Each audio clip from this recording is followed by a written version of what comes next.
बच्चों, कैसे हैं आप सभी? मुझे आशा है आप सभी अच्छे और प्रसन्न होंगे। चलिए आज हम करते हैं पाठ 3 मात्राएं। करते हैं इस पाठ की शुरुआत। मात्रा। सभी स्वरों की मात्राएं होती है, परंतु आम स्वर की कोई मात्रा नहीं होती है। व्यंजनों पर लगने पर मात्राएं उनका रूप बदल देती हैं। नीचे दिए गए चित्रों व उनके नीचे लिखे गए शब्दों को देखिए। जैसे एक चित्र है आपका कोयल, तो कोयल में मात्रा है ना, तो व्यंजनों में जो लगती मात्रा है उन्हें हम क्या कहते हैं? मात्रा कहते हैं। जो स्वर लगा वही मात्रा है, इसलिए हम उनको मात्रा कहते हैं। आगे कोआ में मात्रा है और कील में भी मात्रा है। ठीक, इस शब्दों में विभिन्न ध्वनियां इस प्रकार है। जैसे शब्द है हमारे पास कोयल। कोयल की ध्वनि है का जमा ओ जमा या जमा आ जमा ला जमा आ। ठीक है, तो स्वरों का रूप या मात्रा है। जैसे ओ की मात्रा हो गई, और हमने बताया था आ जो है इसमें कोई मात्रा नहीं होती। ठीक है, तो ये हमारा शब्द है के ओ यल है, तो शब्द बना हमारा कोयल। ठीक है, आगे है कुआ। कुआ में तो कैसे लिखे? कै जमा ओ जमा ए आ।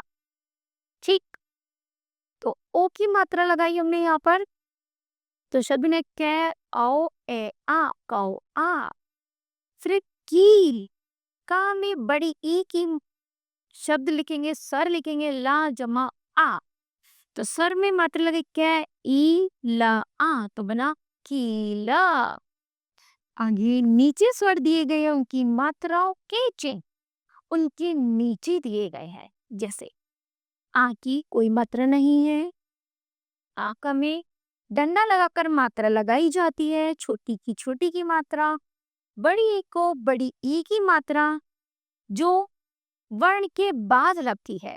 छोटी ऊ की मात्रा, बड़े उ की छोटे उ की मात्रा, बड़े ऊ की मात्रा, ऋषि की मात्रा, ए की मात्रा, आय की मात्रा, ओ की मात्रा और औ की मात्रा। इस तरह इन स्वरों पर इन स्वरों की मात्राएं इस प्रकार लगाई जाती है। आइए अब स्वर तथा उनकी मात्राएं देखें। आ में कोई नहीं लगता है ना, और हमारे पास स्वर में हम व्यंजन लगा, व्यंजन में हम स्वर का प्रयोग करेंगे। जैसे का में आ का प्रयोग किया तो बना का, और शब्द बना कमल। उसी तरह आ, हा में आ जोड़ेंगे तो शब्द बनेगा हा। छोटी ई में का में छोटी ई जोड़ेंगे, शब्द बनेगा किताब।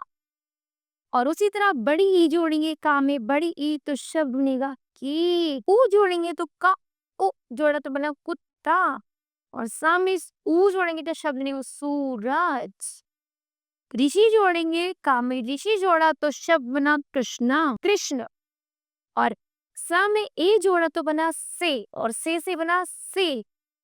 माँ में आई जोड़ा तो बना मैना, और का में ओ जोड़ा तो बना कोयल, और पा में आओ जोड़ा तो शब्द बना पौधा।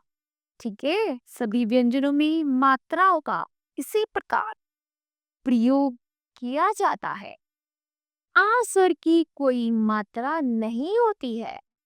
जब व्यंजन को बिना किसी स्वर के प्रयोग किया जाता है तो उसके नीचे एक रेखा खींच देते हैं। इसे हलंत कहते हैं। जैसे का में हलंत, खा में हलंत और गा में हलंत।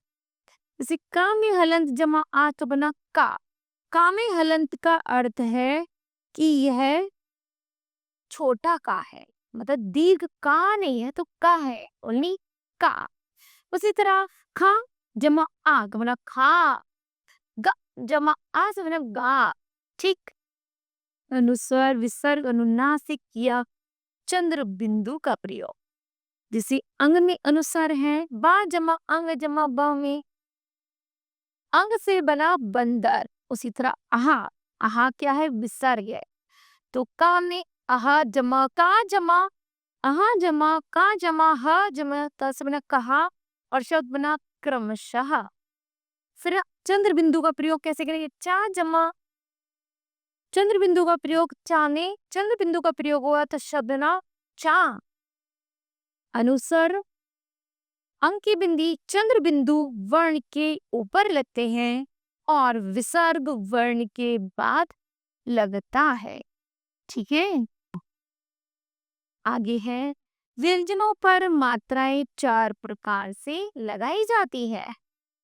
जैसे आ, बड़ी की ओ, आओ की मात्रा व्यंजनों के बाद लगती है। जैसे माला, नारी, टोकरी और नौका। छोटी ई की मात्रा व्यंजन से पहले लगाई जाती है, जैसे इंसान और गिलास। आगे है ए और आई की मात्रा व्यंजन के ऊपर लगाई जाती है, जैसे सेब और थैला। आगे उ और उ और ऋषि की मात्रा व्यंजनों के नीचे लगाई जाती है, जैसे कुम्हार, जूता और वृक्ष। रा में उ और ओ का प्रयोग। रे में उ तो बने रू और रू से बना रुई या रुद्राक्ष। उसी तरह रा में उ जोड़ेंगे तो बनेगा रूठना या फिर रूमाल।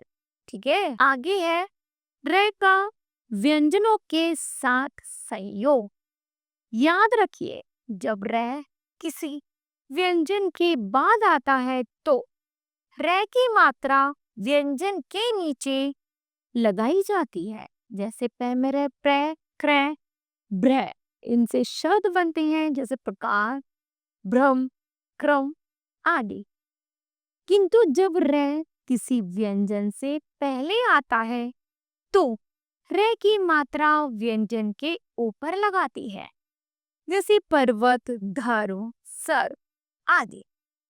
संयुक्त व्यंजन पर ई की मात्रा जब दो व्यंजनों को मिलाकर लिखा जाता है तो इस प्रकार बने व्यंजन को संयुक्त व्यंजन कहते हैं। जैसे रस्सी, पक्की, मिट्टी आदि में सर, कप और टट संयुक्त व्यंजन है। ठीक है, तो इस तरह बच्चों यह पाठ समाप्त होता है। तो बताओ आपने इस पाठ से क्या जाना? तो हमने जाना व्यंजनों के साथ जुड़कर मात्राएं व्यंजनों का स्वरूप बदल देती है। आ की कोई मात्रा नहीं होती, यह प्रत्येक व्यंजन में जुड़ा रहता है। अनुस्वार का चिन्ह बिंदु है तथा विसर्ग का चिन्ह हा की 2 बिंदुओं के रूप में लगाया जाता है। ठीक है, इस तरह बच्चों यह पाठ समाप्त होता है। मुझे आशा है कि आप सभी को भी यह पाठ समझ आया होगा। धन्यवाद।